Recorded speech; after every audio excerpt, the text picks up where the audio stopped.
who's diplomat, member of parliament, writes on history better than most historians, speaks on Hinduism better than most Hindutva, so-called Hindutva warriors, and is generally, well, speaks English better than most Englishmen and women. That we all know. But thank you so much for joining us, Shashi. Thanks for that unusual introduction, Kaveri. Thank you. But every word is true. So, Shashi, and he's more liberal than many of the genuine liberals or ingenuine liberals. Great. So, Shashi, we'll begin with China right away, since that's the topic that we want to focus on initially.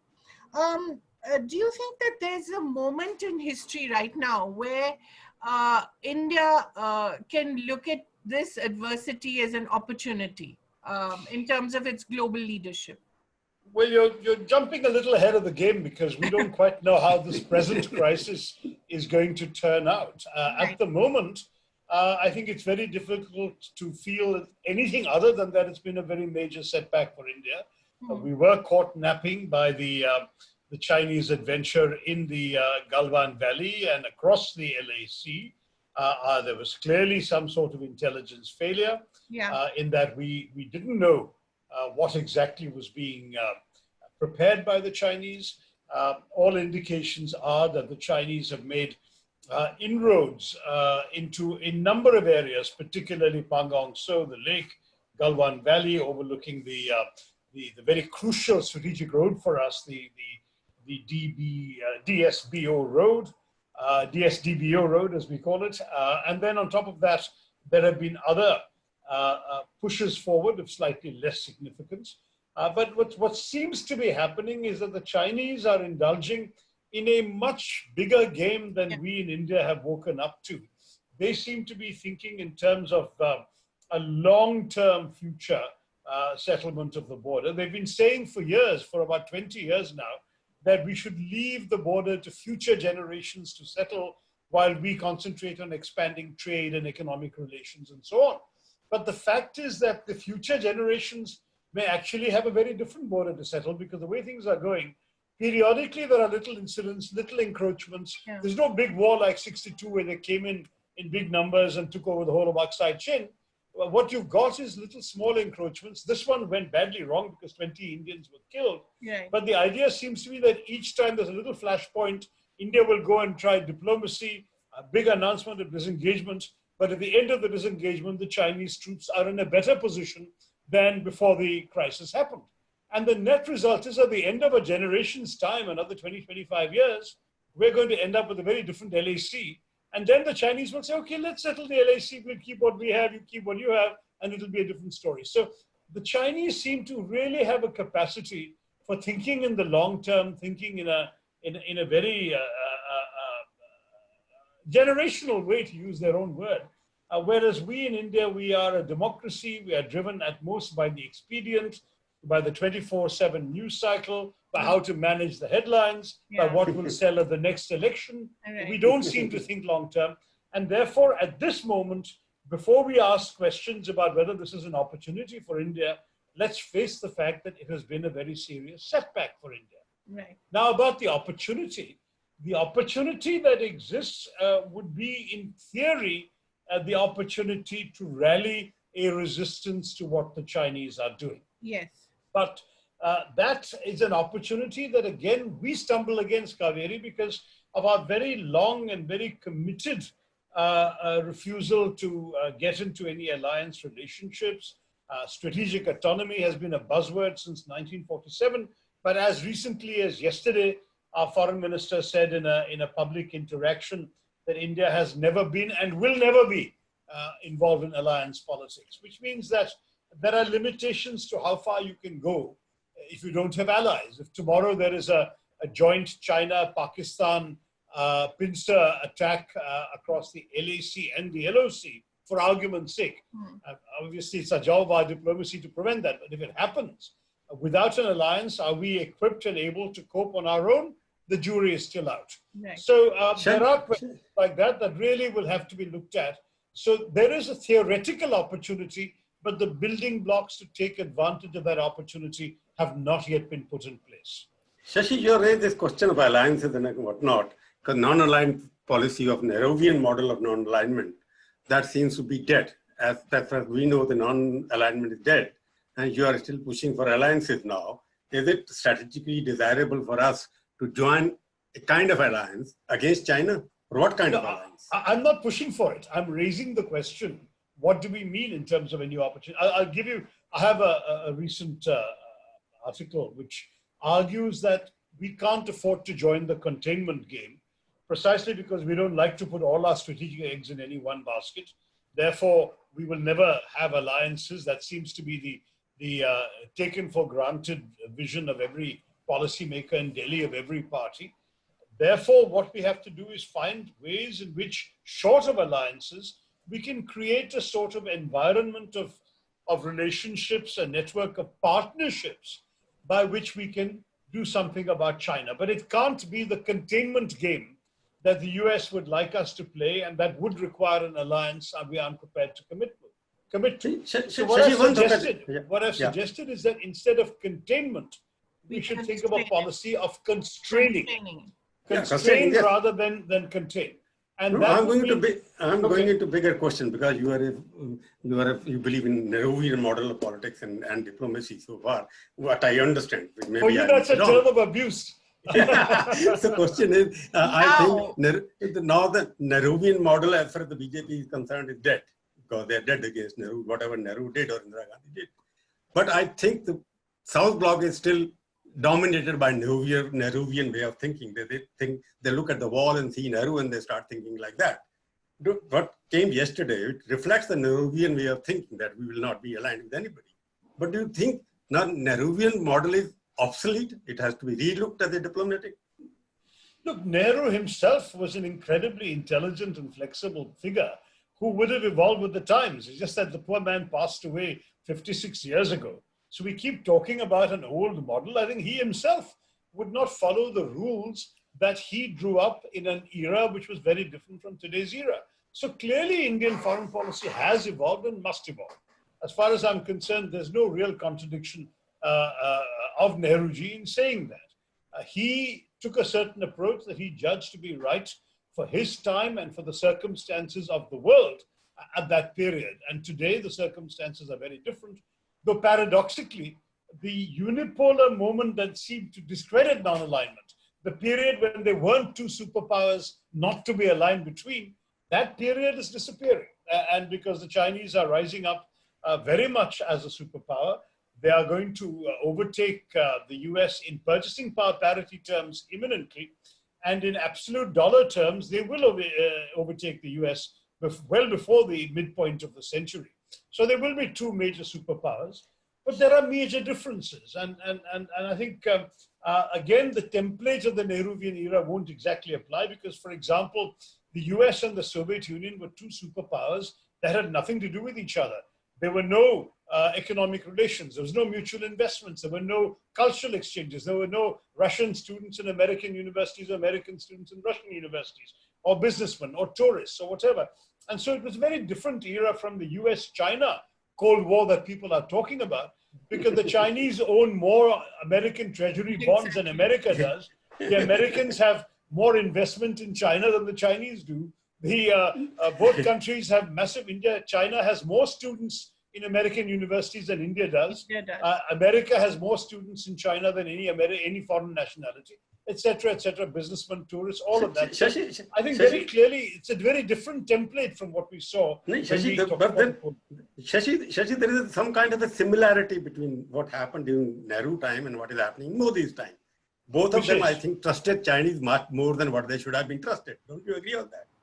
Then Nehru almost Hindi Chini bye-bye, and after that in 1962 happened. And Modi met Chinese leader 18 times in the last 6 years, and what we got in terms of that. And we got the spirit, instead of the spirit so of Chinese Wuhan, can't be trusted, no? Instead of the spirit of Wuhan, which the Modi people were hailing, we ended up with the virus of Wuhan. You have to remember the Hindi Chini bye-bye slogan as well, Panchashila also. So now we're saying Hindi Chini bye-bye. Bye-bye. So it means both the leaders did not find Chinese correctly. They did not study. They depended on bureaucrats. Actually, civil servants, diplomats let them down. No, I agree, but in defense of both leaders, let me say there were objective reasons for a Hindi Chinese Chini Bhai Bhai policy. Not just then, but also now. Number one, that in theory, two Asian civilizations with a great deal of history and culture in common could have made common cause different from the rest of the world. Number two, India and China had historically, until 62, never had a war with each other. We had always had peaceful relationship, or at least no negative in the relationship. And number three, we had had actually an ancient history of everything from educational exchanges, Chinese students coming to Nalanda and Takshashila and so on, as well as cultural exchange. The Silk Route meant that Chinese goods came through India. They picked up Indian goods and sold them elsewhere. In Kerala, to this day, we have the Chinese fishing nets because of the maritime Silk Route laid by Admiral Zheng He in the late 15th century. And so you're talking about a situation where there have been benign contacts for so many thousands of years that it was not unreasonable to argue that the benign relationship could continue. But I think in the relationship of today's world, it's a very different situation. First of all, China is, though it pretends otherwise, is a relatively expansionist power. Whether it's the 9-dash line in the South China Sea, the territorial claims against the Japanese islands, against the Vietnamese coral reefs, whether it's against us on the border, whether now it's against Bhutan, the Chinese really like to, stretch their elbows a little bit at the expense of others. Secondly, the Chinese notion of a middle kingdom was when their knowledge of geography was also a little limited. Now they can see the whole world, and they do see themselves at the center of a much larger world, and therefore Shashi, they're following their ideological line, no? Because communism doesn't believe in any geographical boundaries anyway. And then ideology has also come in, and their ideology is hostile to ours. So all of these things, I mean, it's curious. I never took seriously Huntington's argument about a clash of civilizations, because I argued that no civilization is monolithic, and therefore, these things don't simply clash. But there is something about the way in which Chinese civilization is manifesting itself today, ideologically, geopolitically, militarily, everything, that is going to, I think, bring itself to clash with others. And that's something we'll have to take very seriously. Now, having said this, what is the opportunity that Kaveri wants me to highlight? I would say the opportunity could be if India were to lead, or at least catalyze, a group of countries that could form a partnership, not an alliance, since New Delhi doesn't believe in alliances, that would help constrain China. I've mentioned, for example, that in addition to Australia, Japan, which we've talked about in the past, there's common cause we can make with Indonesia, with Singapore, with South Korea, all of which also don't want to be in a containment alliance against China and can't be, but which are very worried about China. So when we talk about a constrainment policy, what we're talking about is, you see, containment is a hostile action. You're saying we will restrict China's rise, we'll push back against it, we'll be inimical to it. A constraining says, no, let China rise if they want to, let's trade with China, let's do everything, but let us collectively leverage our strengths to limit how much they can do, how much damage they can do to us and to the rest of the world. And that, I think, is something we could see as an opportunity. I don't know how our friends in the foreign ministry will think about this, and I certainly will intend to engage with my friend, the foreign minister, on this subject. But I would say that at an intellectual level aside, the government of India has to think very seriously about how much it's prepared to expend in focusing on these matters. Why was there an intelligence lapse? Had we taken our eye off the ball? Or was it simply that we never saw China as likely to do this? Were we too enamored by the idea of Chinese trade and Chinese investment in Chinese apps? And there, Prabhu, I would say that there is a difference between the Modi government and previous governments. As late as UPA 2, there were restrictions on what China could invest in India that were lifted by the Modi government. The restrictions on Chinese investment in the power sector, in the port sector, and in the telecom sector that were lifted by the Modi government mean that China is very heavily implicated in sectors that are sensitive for India if we are talking about a potential hostile military situation. And we will now have to undo some of that. So now we block these Chinese apps. Tomorrow, the telecoms department will have to examine whether Huawei and ZTE, which are two of the 5 companies bidding for the nation's 5G contracts, should be allowed to continue to bid. But they are cancelling. Sashi, they are cancelling most of the projects they had undertaken earlier. You can see the reversal of earlier policies. You are right that there was liberalization, and you opened up the economy. You did it in '91. You started slowly. There was a certain ban, but after that, it started opening up. It is a process that started by Narasimha Rao government, which everybody followed. Like the foreign policy. Foreign policy was followed by all the successive prime ministers and every party. Now, as I said, so it is happening. Yes. The question is, we have been betrayed many times by Chinese. Their interest is both not in terms of geography only, but also economics as well, as you rightly pointed out. So, because it is a political leadership on both sides which has failed the nation. Right. I mean, okay. Let's say that still this is an evolving situation. When I challenge my friends in the government, they tell me, listen, it's not over yet. Disengagement is still happening. We're still talking. Don't write us off.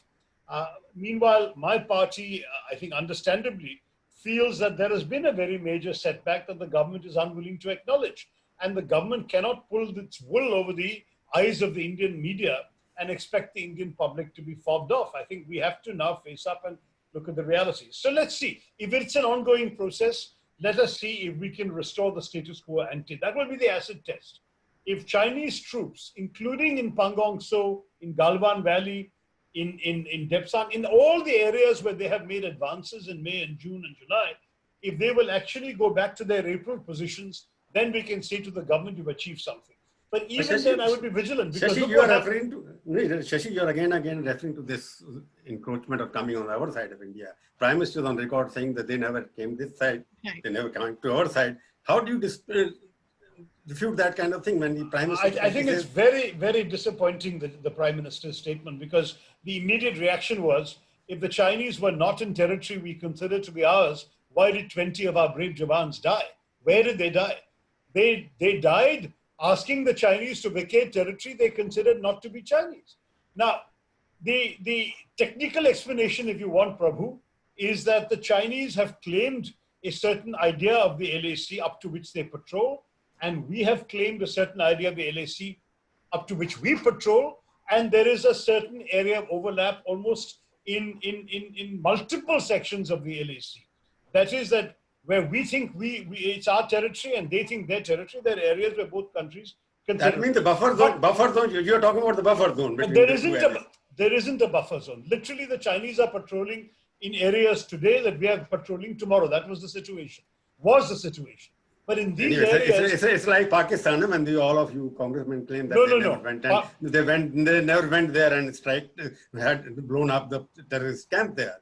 Until today, we are still listening that, okay, you have no evidence, and that Prime Minister was right at that time. No. When I'm saying when the Prime Minister says we have to give a counter argument or picture, visual, something.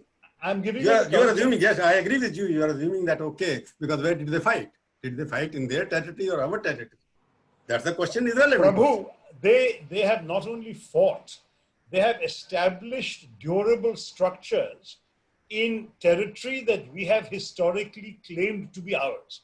Now, when you say that they have not come to Indian territory, you are essentially conceding a Chinese point. If you look at places where the Indian military has historically patrolled, historically meaning up to April of 2020, they have been patrolling.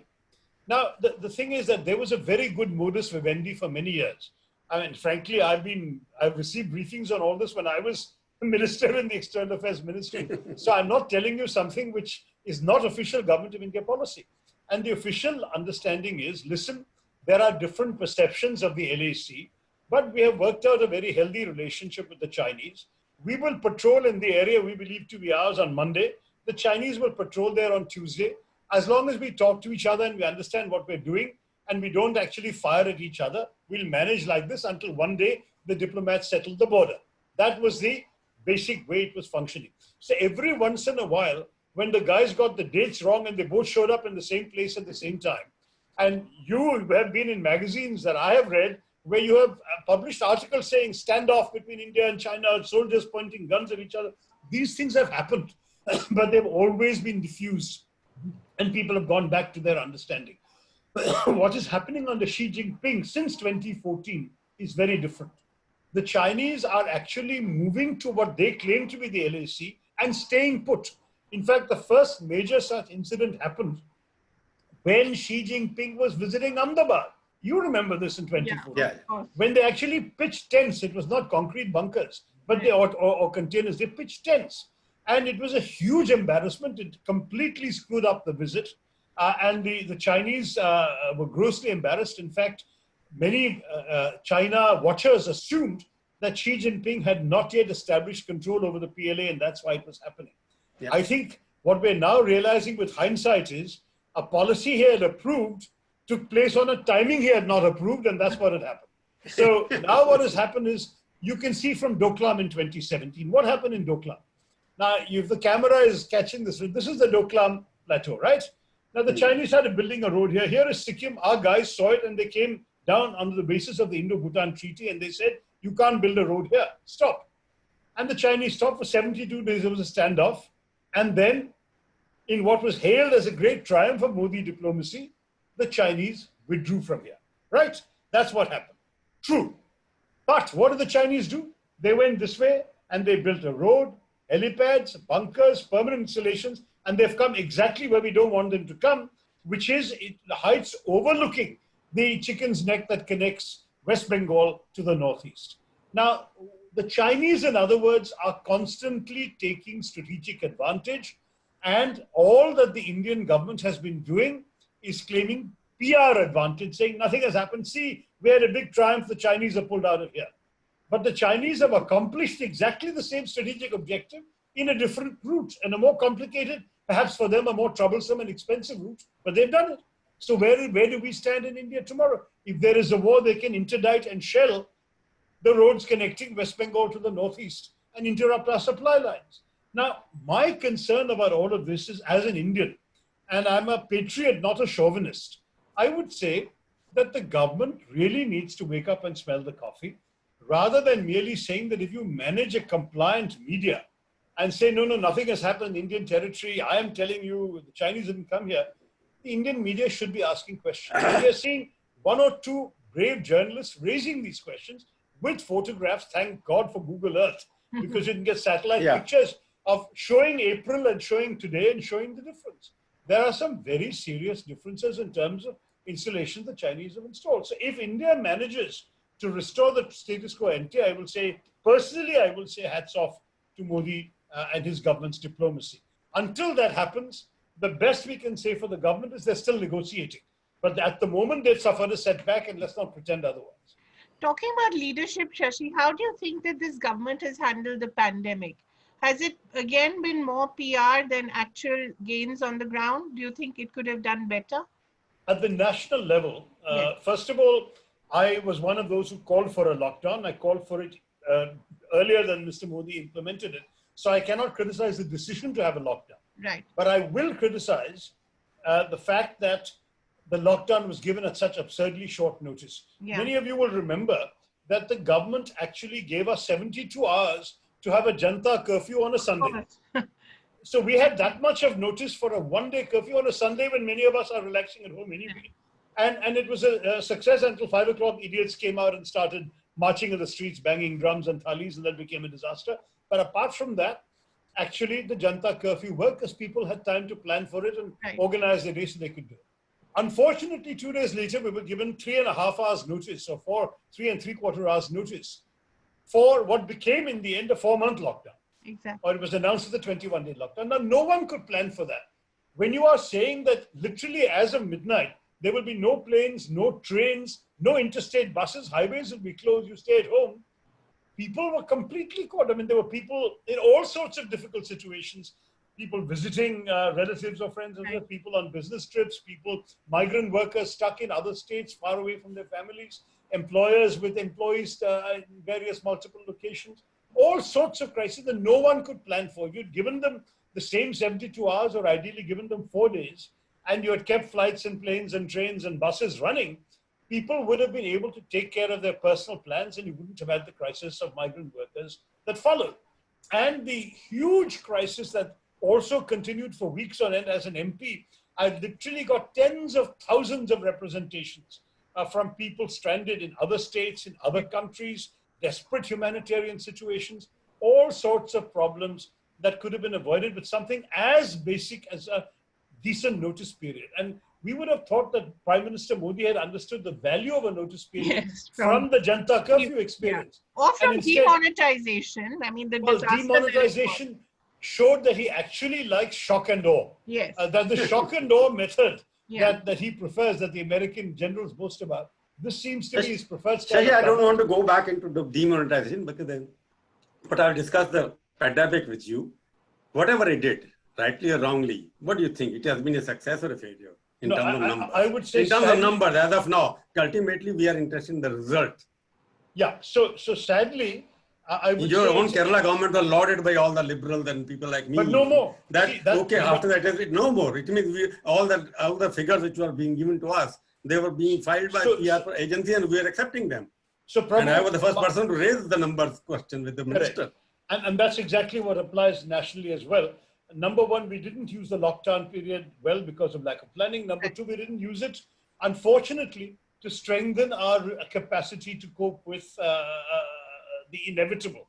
Because lockdown was unplanned and people were not able to go home and so on, you ended up in a situation where the spread took place before the remigrations, and now it's spread all over the country.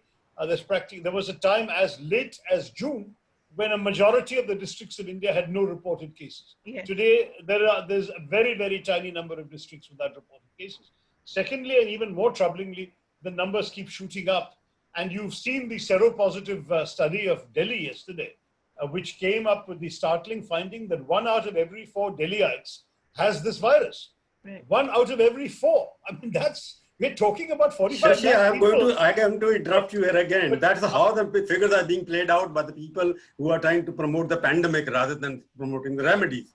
Because when you say 25% people are supposed to be positive, we have done the test in our own office. Out of that, only 7 people were found that there. And all the 7 later on were tested negative. That means recovery rate was so high. Even if I assume 25% people of Delhi are pandemic. Total number of active cases in Delhi as of now at 27,000. I'm not promoting the pandemic. I'm just promoting. No, you are trying to highlight the figure because I am trying scare being created by vested interest by raising the numbers of even people who have been cured. Why you are adding on the number? Do you today tell me that how many people are affected by cancer today? Cumulative total in India? There is a figure in Delhi. I am quoting the newspaper and the official figure that number of deaths during the month of June was 5,690, less than the same month last year. Of cancer? Yeah, no, total. Total number of deaths registered in the month of June in Delhi was 5,690 less than the last year. Very good. So what do you want to say? Who died? Where died? 2,300 people have died in Delhi. No. When you are talking about 1 crore people, how many people are there? 3,58,000 active cases in Delhi. Let me complete one question for you. Question for you. When in a country of 1.25, 3.5 billion people, only less than 4 lakh people are active positive cases. And mortality is less than 3%. And still we are trying to say states are, and out of those, all the cases, 80% of them are in 10 states. It means rest of the country is immune. You give some credit to Indians. I'm not giving credit to any government. I'm giving credit to the Indians who can fight this battle because they know how to clean the house, because we have been taught in the beginning, when you eat in South India particularly, you have to keep your shoes out, you have to wash your hands. This is what you should be doing. So this pandemic has become some kind of a figure for multinational ability to promote 1 crore people, 1 crore, 20 crore people, 20 lakh people, 25%. Out of 25%, 92% survived. Why don't you highlight that? No, you made very, very important points, but those were not contradicting what I was saying. All I was saying was, before I was interrupted, that the numbers are uncertain. We don't even really know how many people are carrying the infection. If the Delhi let me finish. If the Delhi seropositive test is accurate, then a very large number of Indians have been hit by the infection. I didn't say anything about deaths and mortality. That's your point. This would argue that the mortality rate is even better because it's lower. In other words, you're saying X thousand people have died out of 11 lakh cases the government is acknowledging. But the reality is that it's actually 1 crore cases and still only X thousand people have died, that means that the percentage, the mortality percentage is even better. So I'm not denying that. I'm saying that we have difficulties in judging how effective our government action has been because we still do not have reliable numbers for people affected. We still don't have effective studies. I'll give you one example. Do you remember reading about the theory that those people and those countries where the BCG vaccine is administered routinely to infants have a much lower infection rate than countries without the BCG vaccine? Many of the developed countries where there was no TB, no malaria, and so on, they stopped doing the BCG vaccine. Countries like India did. And the very interesting case study was of two neighboring countries in Europe, Portugal and Spain. Portugal never stopped doing the BCG vaccine. Spain stopped. Spain had a colossal number of cases. Portugal had practically none. So from that, there was an extrapolation. But so far, no scientific study has been able to validate this theory. So we are actually trying to, repair an engine on a moving train. That's our challenge. We don't really know. We don't really know, since we haven't got any definitive conclusions on any of these issues, on the numbers, on immunity, on what causes immunity, on what public policy should be different, even on lockdown. I mean, for example, on lockdown now, there is a whole school of thought that says lockdowns do more harm than good. The Rajiv Bajaj line, we flattened the wrong curve. We flattened the curve of economic growth. Trump line also. Trump line is also that. we flattened the curve of the economy and not the curve of the pandemic. Therefore, there is a theory that says, hey, everybody should wear a mask because the transmission takes place through droplets when people sneeze or cough. So those who have the illness should wear masks. Those who don't have the illness should wear masks. That will limit transmission, but don't worry about lockdown. So even that, there is no global consensus on. Prabhu and Kaveri, you are asking a fundamental question on which the judgment will really have to be withheld until the whole situation is settled. Having said that, it is difficult to escape the conclusion so far, and I say advisedly so far, that the performance of the government has been a mixed performance because of the evident lack of planning, the lack of notice, the lack of personal protective equipment for doctors. Many doctors in many parts of India are still complaining they don't have enough gowns and masks and gloves and basic things like that. The inadequate preparations in terms of hospital beds. Now we're converting stadiums and all sorts of places as COVID treatment centers. And at the same time, the general presentational confusion on the part of the government saying there is no community transmission. Last sentence. No community transmission. Now, this is an absurd proposition for the government to keep insisting, because what we're talking about between two kinds of transmission is, number one, if you get somebody who has come from an external source with the infection, he meets you, you catch the infection, that is not community transmission. But if you get the illness without having met anybody who has come with COVID from outside the country or outside the state, that is community, that is local transmission, if you don't want to call it community transmission. The Amitabh Bachchan family has clearly got local transmission. They did lockdown for the last 3 months. He was on the ads every day, how to prevent it, and he himself got it. But I'm coming to a different just a minute, Kaveri, because he's talking about jury is still out. I agree with you. We don't know what to say. But I will give you another figure now, because I'm talking now, you are talking infrastructure not created. Look at the infrastructure in Delhi. Kejriwal himself held a press conference. There 57% or 67% of the beds are still vacant. In Delhi alone, I won't name the hospital, because that will become a very problematic for both the parties. It is huge beds lying there, and there are only 258 patients, and you could accommodate more than 5,000 people there. So there, in terms of total capacity creation, it's been created in various, where you find the headlines, where you find something ahead. You don't go to Bihar, you don't go to Odisha, you don't go to anywhere else. So there is excess capacity in certain areas, and certain Western business interests are also involved. But in terms of infrastructure, it has been created too much in certain areas and very little in other areas. Well said. That's a genuine case, because I also get reports from places like Bihar and elsewhere, where not only has it not been created, but where what has been created is pathetic. A COVID isolation facility with just 2 stinky toilets and not adequate, no cleaners, all sorts of things. And people are expected to go and lock themselves there for 14 days. there are sort of people rebelling in many parts about these inadequate facilities. But fortunately, most infected COVID patients can cure themselves at home. That's another interesting thing about this virus. It's a very, very small percentage of people who actually need hospitalization. Right. And sadly, many of those may actually be at risk of their lives. The sad thing about COVID is no one knows who gets a strain of the virus that could kill you. And when Prabhu, you say that, there is this panic being created, the panic, I think, is because this virus, the classic flu, all of us know that in pure numbers, the classic flu kills as many people every year as any major illness. But since most of us know that we will survive a flu, we have learned to live with it, and we try and avoid it, of course. Let us move to little, Shashi, move it to little politics, also current In politics. fact, Exactly. Mr. Let me Chawla, complete. no, because sentence. he talked about he talked about a moving train. I wanted to remind him I'm coming back to that. that the I must only, Congress is in terms of heading- masks and whatnot, Shashi, you must know, I have done some studies. I think the variety of masks and the quality of masks, it has become a fashion statement. And there are more variety of masks than the number of actual patients in the country. Everybody saying my mask is better than your mask. Anyway, Kaveri, go ahead, please. No, I just wanted to remind him. He just talked about trying to fix a moving train. I wanted to remind him that the Congress seems to be headed towards a train wreck. So, what are his thoughts on that? People seem to be deserting you. Stalwart leaders, young leaders, promising leaders. How do you handle that? No, I think that you are overgeneralizing from a couple of cases in which the circumstances were very specific to those individuals and those situations.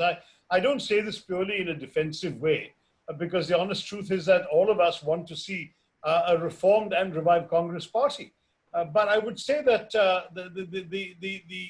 to derive sweeping conclusions from essentially two individual cases, you're talking about Scindia, who has left, and Sachin, who has not yet left. Yeah.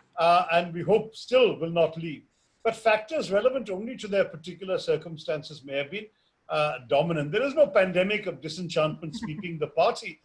But many of us feel that there is a need for us to revive the party with some energy, some fresh blood, some collegiality and consultation, some mechanisms to renew, bring younger people up, all of these things.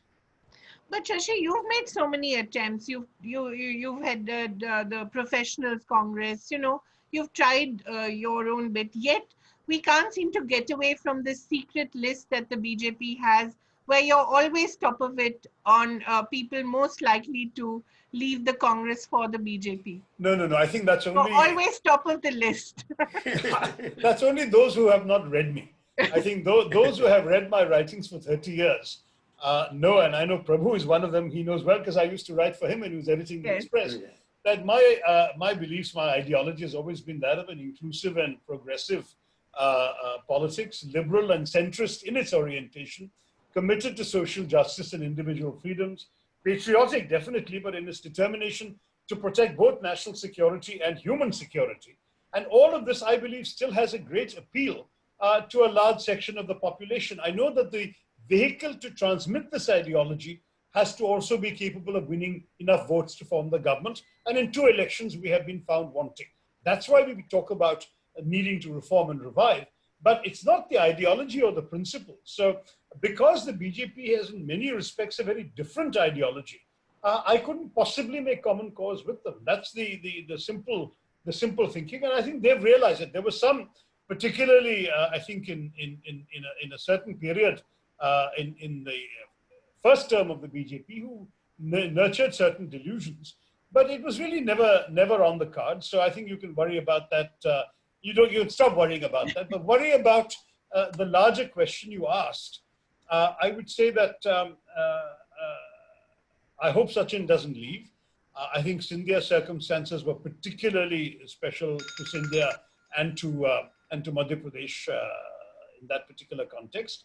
And I think that in many places, not only is the Congress the only alternative, there are people saying that we need to move away from the regional parties we've supported in order to support a national alternative, because clearly the regional parties are not going to be able to stand up against the might of the BJP alone. Of course, where we can make common cause with regional parties, we should. We're doing so in Bihar in the forthcoming elections. But at the same time, we represent a certain alternative vision of India to the BJP's vision, which I believe will continue to attract a lot of people, and certainly to my knowledge, and certainly in my state, still has a pretty strong following. Shashi, are you saying that you should Ikla Chalo policy that was evolved about 20 years ago? No, I'm saying that there are places where we will be alone. We really are the only game in town in Madhya Pradesh, in Rajasthan, in Punjab, certainly. But in places like Bihar, arguably in UP, though that the jury is still out on that also, there are very strong regional parties, clearly in Bengal, Tamil Nadu. There are places where a Congress alone scenario would be unwise politically. So I think that I would leave it to the party leadership to determine where to take the Akla Cholore policy and where to take the... but, you know, my larger argument actually, both within the party and in terms of alliances, goes back to Rahul Gandhi's forgotten slogan of the 2014 election campaign, which was "Main nahi hum." And I think we forget this, you know, whereas BJP offers you one-man leadership, one-man rule, hero on the white stallion with upraised sword saying, I know all the answers, I'll solve all the problems, I'll cut through all the Gordian knots. Congress is saying, listen, we're giving you an entire team of experienced, qualified, competent people working with the leadership to produce results for this country. And similarly, when it comes Shashi, to you can claim that, but people don't believe that they think you also got one person. I'm talking about the pandemic which has hit the Congress party. Can you imagine Modi saying, "Main nahi hum"? Can you imagine Modi saying, no, I'm coming back to that. He doesn't say he doesn't believe it, but you say it, but you don't believe it either. Because for 22 years, you have only Gandhi as a party president, and party has been thinking then. Since then, 98 she took over, and you are in 2020, still she's the working, not temporary arrangement for 22 years only between Gandhis only. But I'm saying, talking for Arunachal Pradesh, your political pandemic started. It is still there in Rajasthan. You have not been able to find any political vaccine to stop it. Look, you have the Gandhi, nobody else. And that vaccine is not working. I think the Nehru-Gandhi family undoubtedly holds a special place in the hearts of most Congress party members, and I would argue with good reason too. Because aside from the great legacy they represent, they've brought together the various groups, ideologies, geographies, communities that collectively make up the fabric of the Congress party. And one could argue that, except for the last two elections, they have a clear record of success and certainly of experience in leading the party, both when in government and during the tough times in the wilderness, where they've managed to rally the men and women of the Congress together. So we shouldn't forget the magnitude of what they've achieved for the party, and many people in the party are not prepared to overlook the ultimate sacrifice paid by two former presidents from the party. Now, at the same time, they've also cultivated a strong crop of dynamic leaders, both at the center and in the states. I mean, the Scindias and the pilots have risen under the Gandhis. No, I mean, and they left, both of them came into politics under Sonia Gandhi's presidency. So I would say that, no, like them, there are many others who have not left. Somebody can accuse them, they were there because of the dynasty. Their father was in the Congress and therefore they were in the Congress. There was no other option. They didn't come from other parties. They were not grown, they didn't grow within the party. But I am saying, frankly speaking, do you see a future where the Congress president will be somebody else and not the Congress? Gandhi? I think so. I mean, Rahul Gandhi insists that he does not want to be president. He has not retracted his letter of July last year. I think he is strongly willing to be a major voice and face for the party. But so far, he has said he doesn't want to be president. So I think that you could well imagine a situation where somebody else is president. But, you know, again, I don't know. At the moment, we have a Gandhi as president, though as an interim president. We shall have a Gandhi as president as well. No, I'm certainly looking forward to a resolution of this process. And undoubtedly, Prabhu, it would have happened by now, except for the lockdown and the coronavirus situation, because in the normal course, Sonia Ji's term was to expire, I think, in August, early August, and the working committee would have taken some sort of decision by then. So I think it's very clear that the process leading up to a final decision as to how to go, which would have then had to culminate in an AICC meeting to ratify a president and all of that, That simply cannot happen in these circumstances. So we're looking at a very artificial process, an artificial period.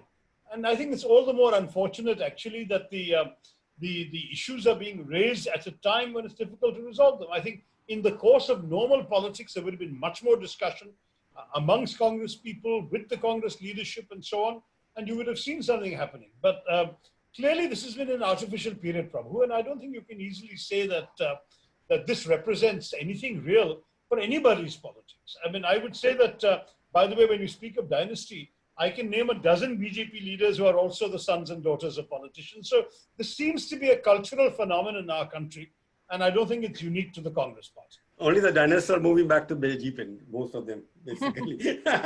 Listen, at least spare a thought for people like me who have neither an inheritance up on top nor anyone to pass it on to politically. So I am genuinely there as a professional, and Kaveri mentioned the All India Professionals Congress. I'm proud to say it's been growing.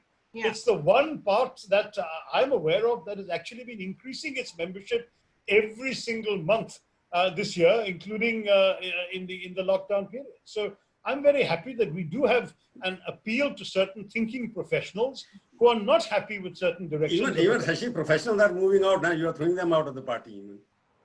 No. Sanjay, yeah. Well, Sanjay had, as far as I'm aware, remained a member. He's been suspended by the parent Congress, which is unfortunate, but suspension is not the same as expulsion, which is what you're referring to.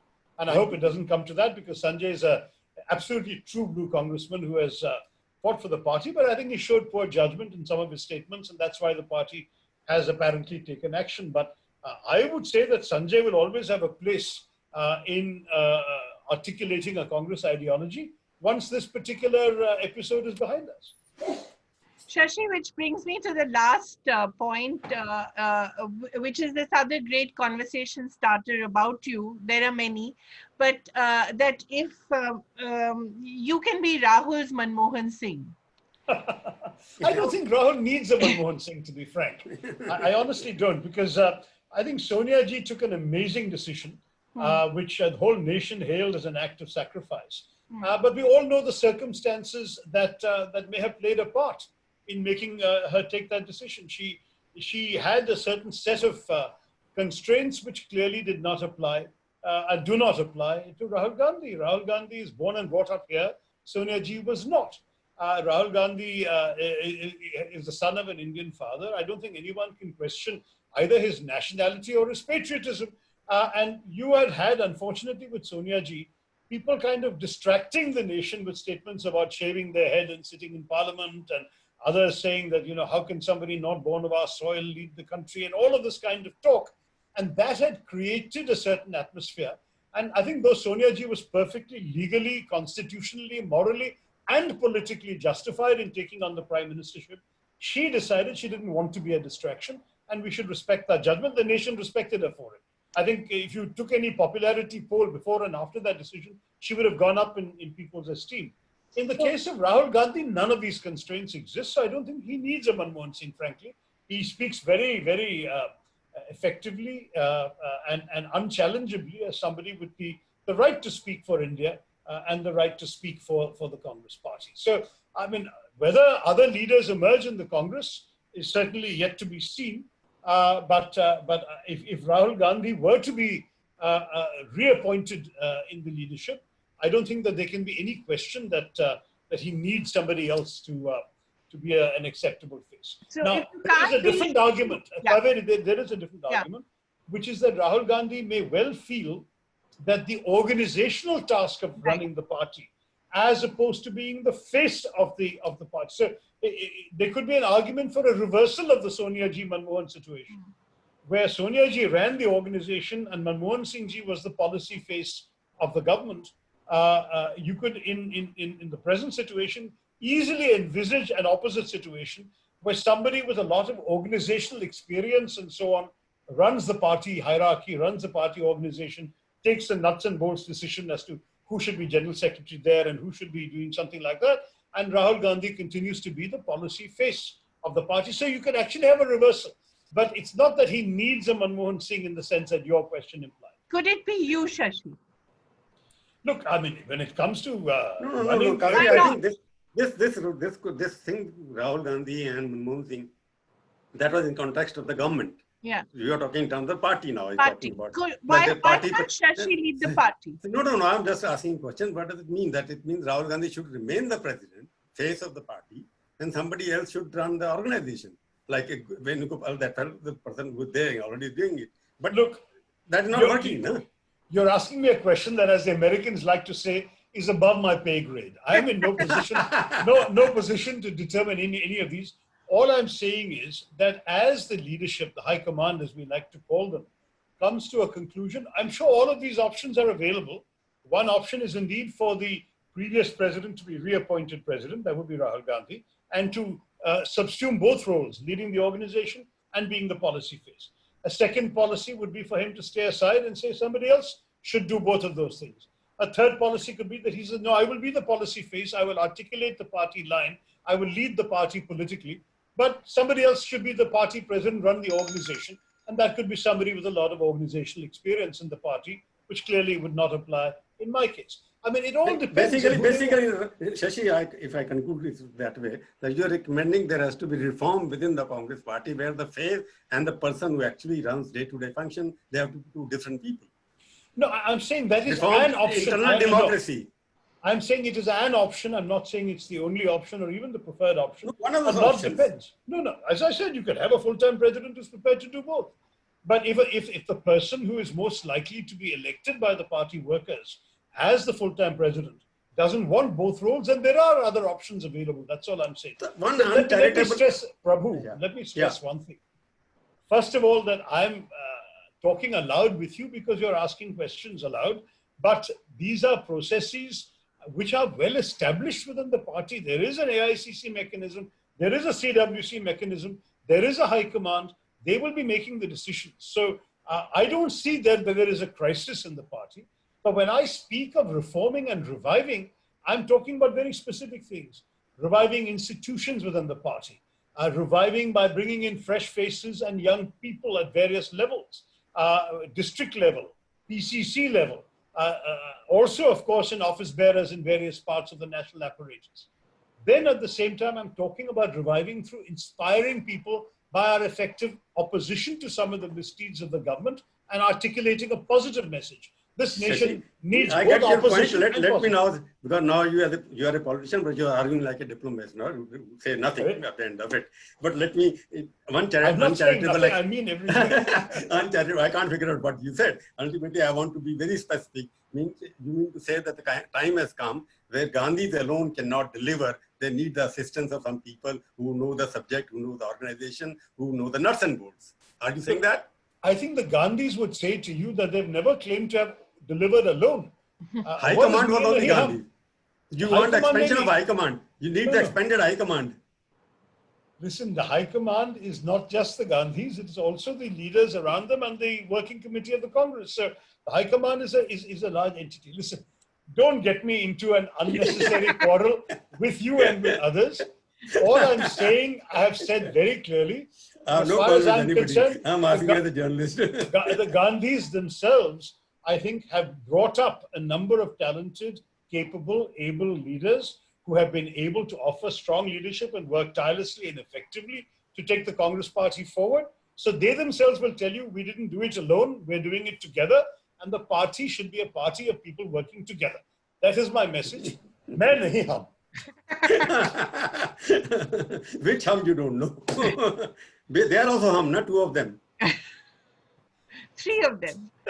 Three of them, okay. Yeah. Sorry. I think that was quite an interesting discussion, and I hope Shashi doesn't go down in history as the best president the Congress never had. So thank you very much, Shashi. Thank you so much, Prabhu. Thank you. Thank you. Thank you, Shashi. Thank you. All the best. All the best. Take care, both of you.